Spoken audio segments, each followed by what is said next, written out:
and it feels great. It feels great to win.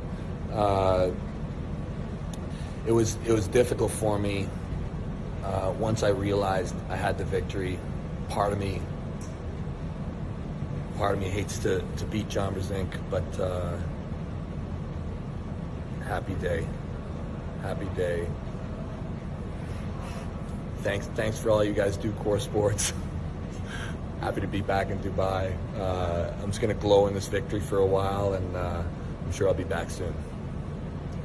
So just got done with my match with Devon Larratt at the Strong Gym Core Sports event, 6 rounds, and I'm feeling a little bit tired. I felt good though. I knew it was going to be a tough challenge to do anything with Devon, and I did my best. I prepared the best I could.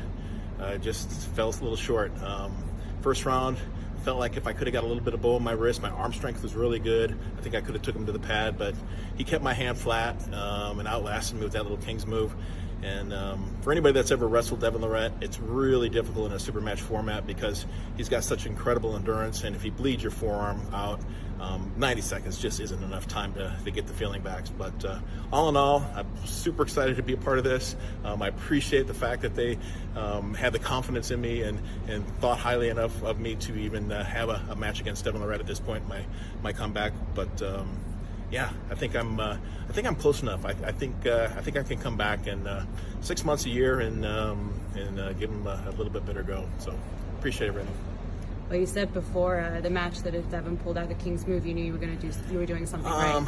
Yeah, I really didn't expect. I thought he was going to be able to get the offensive position on me based on what I felt on the setup. I felt like I had zero control, so I kind of just did a little pronation dead wrist to the side, and surprisingly enough, his arm moved. So in retrospect, I think if I would have tried to maybe hook him the first round while I still had a hand and forearm, I think my arm strength was possibly good enough to bring him to the pad, because I got him really close with kind of a dead wrist, and I think if I would have tried something a little different, maybe hooked him wrist to wrist, it would have been different. But oh well, you always think woulda, shoulda, coulda done it differently. But yeah, no, I was happy with my arm strength. Hand and wrist still isn't quite there. I can't quite seem to control and cup as well as I should. So I'm gonna have to maybe buy Larry Wheels training tips and get some handles going and really shore up that cupping strength again. What's next for you?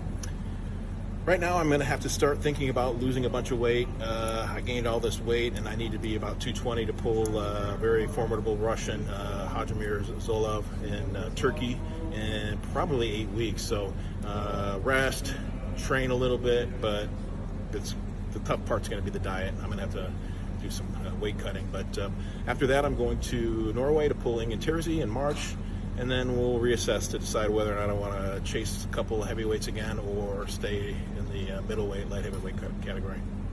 Okay, thank you so much, John. You're welcome.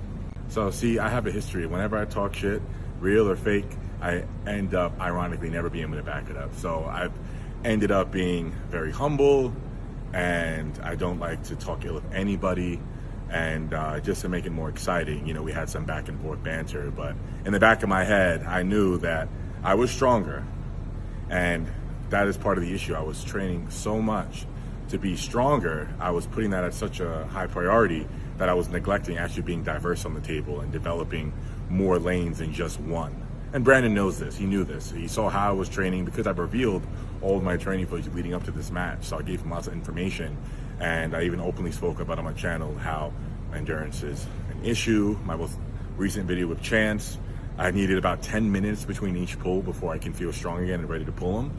And these were just practice pulls. So just 90 seconds after round one, I knew, okay, the day is over. Like, that's it. Like, I couldn't close my hand. And once you lose your hand and wrist and on the table, you can't finish a match like this. You need to finish here or in a press or a flop bridge press, which I haven't developed. I haven't developed a press. So long story short, Brandon was smarter, and yes, I was stronger, and I proved in the first 2 rounds, but I didn't prepare smart enough to counter his King's move. I just, like he said in the conference, I have that one lane. I stuck to that one lane, and it backfired after round 2. I was like, okay, can I close my hand?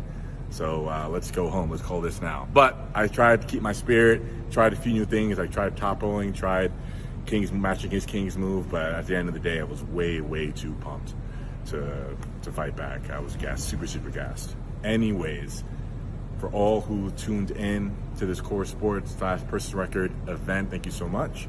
And we will have a King of the Table 3, perhaps Devon versus Levon, and I'm extremely excited for that. As for me, I'm still very new to the sport, as is Brandon, but I have clearly a steep learning curve. So I'm still interested. I'm still very passionate about arm wrestling, so love it. And I wish the ass whooping had stopped like today, but yeah, I guess there's more to come. Anyways, thanks again for tuning in to King of the Table 2, and we'll be back for the third.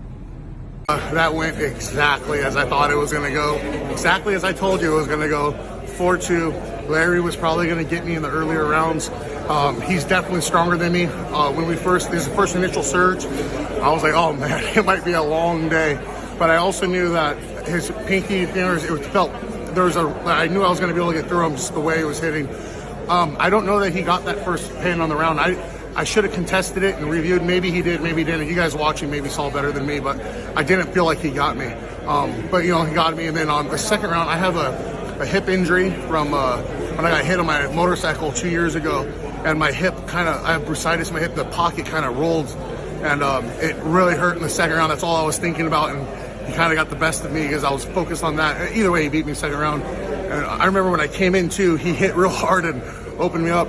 I was very close to getting an injury, but after I felt his surge, I knew he was gassing. When I walked over to my wife, I told her it's over. He doesn't have anything left, and then I showed that obviously with winning the last 4 in a row.